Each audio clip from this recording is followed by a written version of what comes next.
En este video se pretende explicar el proyecto final para la materia de lotería intermedia de la Universidad de los Andes.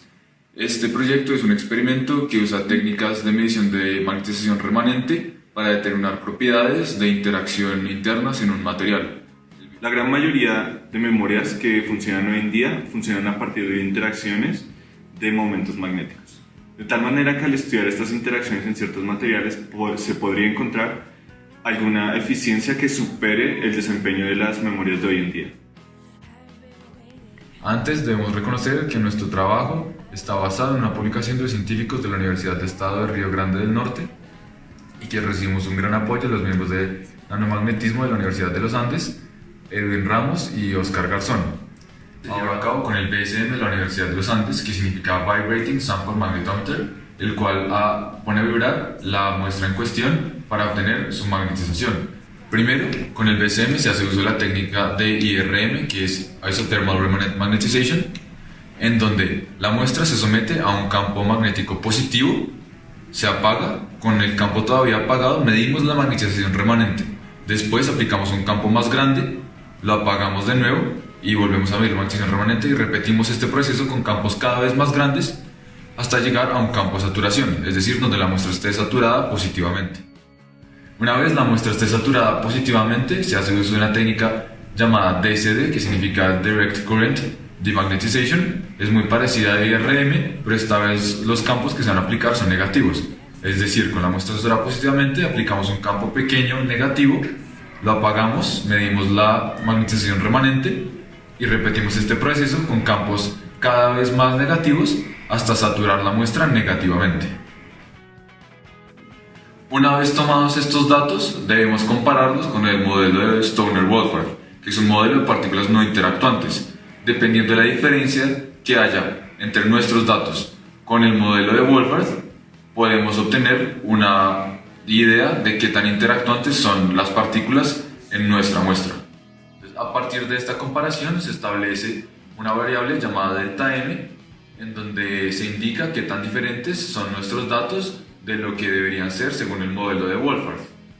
Esta variable nos indica si las interacciones dentro de nuestro material son mayoritariamente dipolares o de interacción.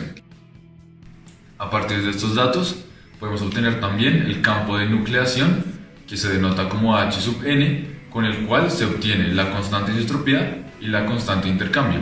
Una anisotropía es una dirección preferenciada en el material de los momentos magnéticos y la constante de intercambio nos modela las interacciones dentro de nuestro material. A lo largo del procesamiento de los datos del experimento se presentaron varios retos. Entre ellos se analizaron dos muestras de material, la primera fue floppy y luego fue la ferrita de bismuto. Con respecto al floppy, los primeros datos que tomamos presentaban problemas en las mediciones de IRM debido a que el material nos daba una línea completamente recta a pesar de variar los campos magnéticos. Esto indicaba que el material se encontraba saturado desde el principio. Por lo tanto, el proceso de Gaussiano no funcionó de manera correcta. Posteriormente, en las curvas graficadas del floppy, se encontró que la magnetización nunca regresaba a cero, a pesar de que es lo esperado teóricamente. De tal manera que el proceso de Gaussiano, a pesar de ser aplicado reiteradas veces, no nos permitió regresar a la magnetización esperada. A pesar de esto, nosotros obtuvimos unos datos con los cuales logramos determinar los tipos de interacciones del material, la constante de anisotropía, el campo de nucleación, y gracias a esto logramos encontrar diferencias teóricas con respecto al modelo presentado en el artículo que nosotros estábamos analizando. Posteriormente se tomaron datos para la ferrita de bismuto, sin embargo los datos encontrados no presentaban bastante ruido y no se encontraban con respecto a la curva de histéresis esperada. Esto nos indicaba que había problemas con el BCM, por lo cual posteriormente se logró encontrar que el BCM se encontraba dañado. A pesar de estos problemas, nosotros logramos determinar ciertas características para el material y lo que planteamos hacer posteriormente es utilizar ahora diagramas de fork de los datos para materiales como floppy que ya tenemos y de tal manera validar los datos. Tuvimos resultados exitosos con las mediciones del floppy disk. Decidimos validarlos haciendo uso de diagramas de fork, que también es un tipo de mediciones de remanencia magnética en donde se pueden recuperar datos correspondientes a las mediciones de DSD. Gracias a los datos obtenidos hemos empezado a creer que hay una anisotropía específica al material del floppy disk, debido a que a pesar de los repetidos de gaussianos que fueron aplicados a este material para volver su magnetización nula, este siempre seguía presentando una pequeña magnetización diferente de cero.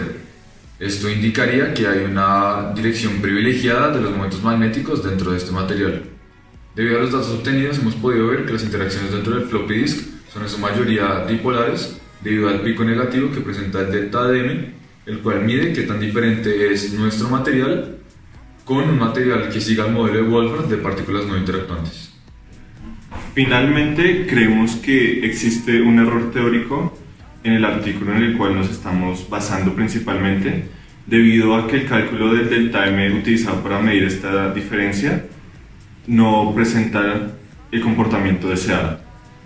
Gracias a esto nosotros nos validamos en otros tipos de referencias y encontramos diferencias en las definiciones de este delta m. Además, pedimos validación de nuestros asesores en el laboratorio de nanomagnetismo y nos dieron indicaciones de que podría existir un error en el artículo.